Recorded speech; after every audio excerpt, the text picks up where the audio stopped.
आता वळत मुंबई पुण्यातील टॉप 9 बातम्या।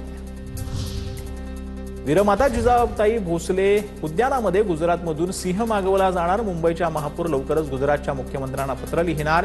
1 ते 2 सिंह गुजरातवरून मागवले जाणार। अद्याप पत्र देण्यात आलेलं नसून येत्या काही दिवसात अधिकृत प्रस्ताव पाठवला जाणार। मुंबईतील हवेची गुणवत्ता पुन्हा एकदा धोक्याच्या उंबरठ्यावरती। मुंबईतील दादर परिसरामध्ये AQI 150च्या वर। पहाटेपासून दादर चौपाटी परिसरात धूळ आणि धुक्यांची जी चादर आहे ती पाहायला मिळते। नागरिकांच्या आरोग्याचा प्रश्न ऐरणीवरती आलेला आहे।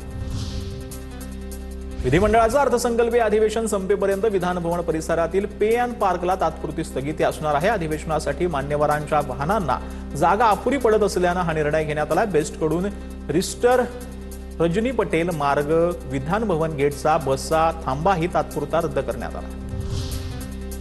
मुंबई विमानतळ प्रवाशांना आणि त्यांच्या नातेवाईकांना 20 रुपयांमध्ये समोसा खायला मिळणार आहे। उड्डाण यात्री सेवेअंतर्गत प्रवाशांना सुलभ दरामध्ये खानपान सेवा मिळणार आहे। विमानतळावर एक दुकान सुरू आहे। सार्वजनिक आरोग्य विभागाच्या वतीनं महाराष्ट्र पॅलिएटिव्ह केअर उपक्रमाचा शुभारंभ करण्यात आलाय। वृद्ध, गंभीर आजार आणि असहाय्य रुग्णांना घरपोच सेवा देण्यात येणार आहे। राज्यातील सर्व आरोग्य कर्मचाऱ्यांनी योजना प्रभावीपणे राबवण्याचं आवाहन करण्यात आलं।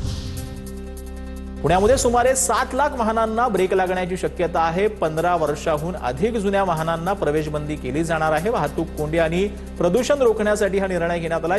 जिल्हाधिकारी जितेंद्र डुड्डी हे तसा प्रस्ताव राज्य सरकारला पाठवणार आहे।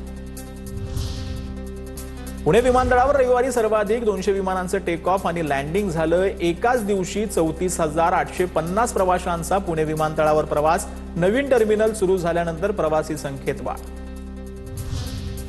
पुणे रेल्वे स्टेशनवरती 160 सीसीटीव्ही कॅमेरे बसवले। पुणे रेल्वे स्टेशन आता सुरक्षेच्या नियंत्रणाखाली असणार आहे। रेल्वे स्टेशनवरील सगळा दिनक्रम हा कॅमेऱ्यामध्ये कैद होणार आहे।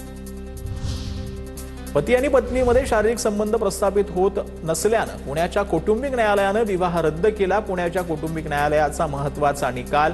सर्व बाजू आणि कायदेशीर गोष्टी तपासून घेतला निर्णय हा पतीनं लेखी कबुली दिल्यानंतर कोर्टाचा निकाल।